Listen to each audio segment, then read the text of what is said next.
तुलसी का पत्ता जहाँ से टूटा था वहाँ रख दिया और कहा कि मैं अगर सचमुच में पतिव्रता हूँ तो ये तुलसी का पत्ता जुड़ जाए, और वहीं लग गया वो। उनको बाद में पता चला आज द्वादशी है और द्वादशी को मेरे से तुलसी का पत्ता टूट गया।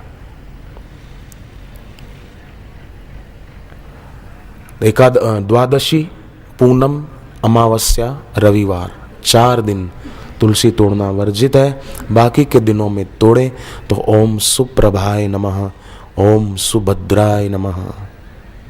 तुलसी ईशान कोण में रखें और पूजा की जगह पर गंगा जल रखें, उस घर में बरकत बढ़ती है। भोजन के पहले गीता का 15वां अध्याय पढ़ने से घर में बरकत बढ़ती है, ये बापी ने भी कहा। और स्वामी रामसुखदास जी महाराज को भी किसी ने पूछा था कि घर में रहने वालों को रोज गीता का कौन सा अध्याय पढ़ना चाहिए जिससे घर में सुख शांति बढ़े, तो उन्होंने उत्तर दिया कि 15वां अध्याय घर में रहने वालों को रोज पाठ करना चाहिए। और मुझे कई लोगों ने बताया ये रोज दोपहर को खाने से पहले भगवत गीता का 15वां अध्याय पढ़ने से उनके घर में सुख शांति बढ़ी है, समृद्धि भी बढ़ी है, दरिद्रता दूर हुई है।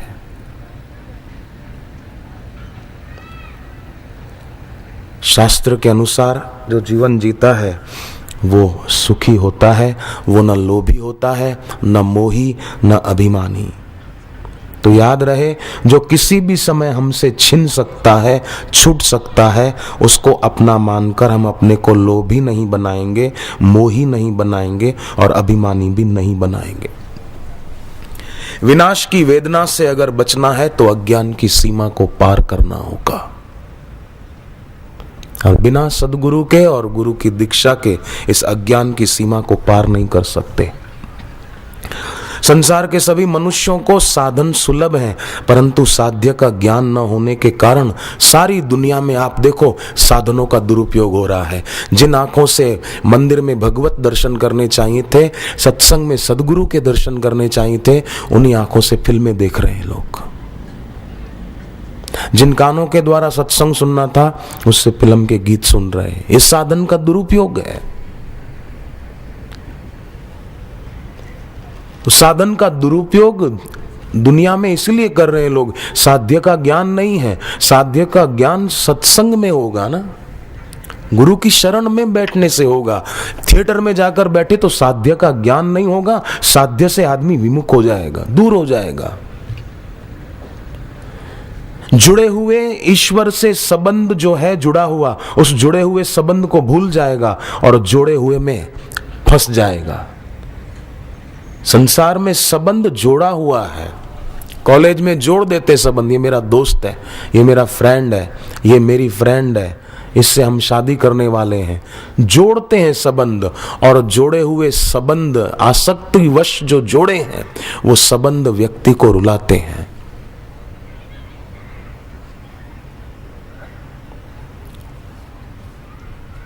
इसलिए विषय जनित सुखों का जो भोगी होता है वो मिले हुए तन, मन, बुद्धि और चित्त, इंद्रियों, इन साधनों को अशुद्ध कर देता है। आंख मलिन हो जाती है पर नारी को या किसी को गलत भाव से देखें तो, कान मलिन हो जाते हैं दूसरों की निंदा सुनने से।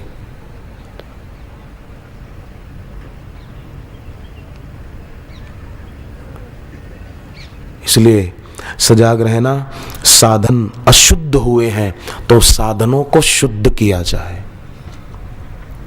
साधन को साधे रहने से सिद्धि मिला करती, साधन न साध पाना हेतु गिराने में। मानव की सफलता है प्रभु प्रेम के पाने में। मानव की सफलता है प्रभु प्रेम के पाने में। मानव की सफलता है प्रभु प्रेम के पाने में। ये प्रेम सुलभ होता सत्संग में जाने में। ये प्रेम सुलभ होता सत्संग में जाने से। मानव की सफलता प्रभु प्रेम के पाने में।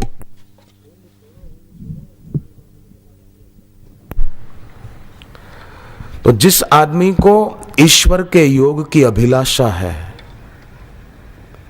जिसका वियोग होगा उसके संयोग में महत्व बुद्धि नहीं है।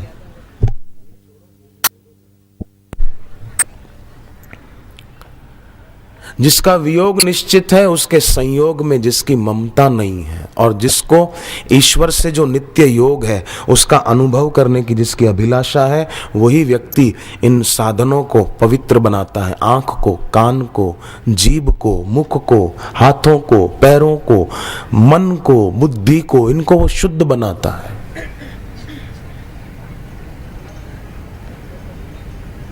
इसलिए अगर चाहते हैं इनकी शुद्धि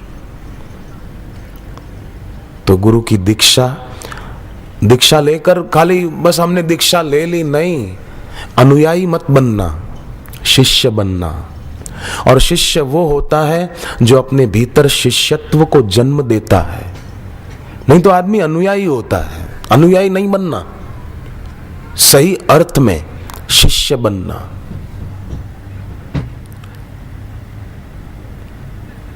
मिले हुए समय को बिगाड़ना मत। अशुद्ध आहार, कई मूर्ख लोग संडे हो या मंडे रोज खाओ अंडे, टीवी पर देखा तो मूड खाने लग गए। ये नहीं सोचा संडे हो या मंडे अगर खाएगा अंडे तो फिर पड़ेंगे खूब यमराज के डंडे। ये नहीं सोचा और खाने लग गए। हमारे वेद ने मना किया है, अथर्ववेद में स्पष्ट मना है, मांसाहार नहीं करना चाहिए। अथर्ववेद में शराब नहीं पीना चाहिए, ये भी लिखा हुआ है।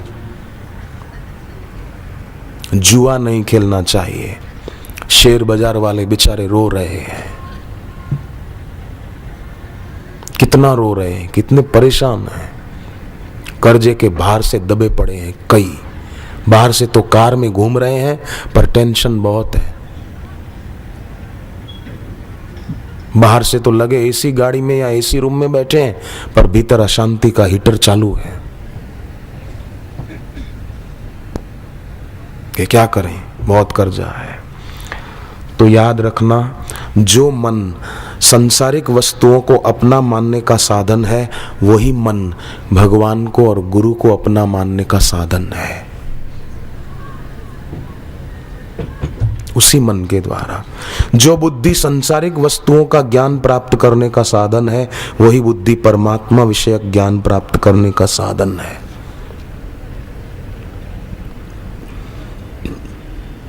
दिशा बदल दे बस।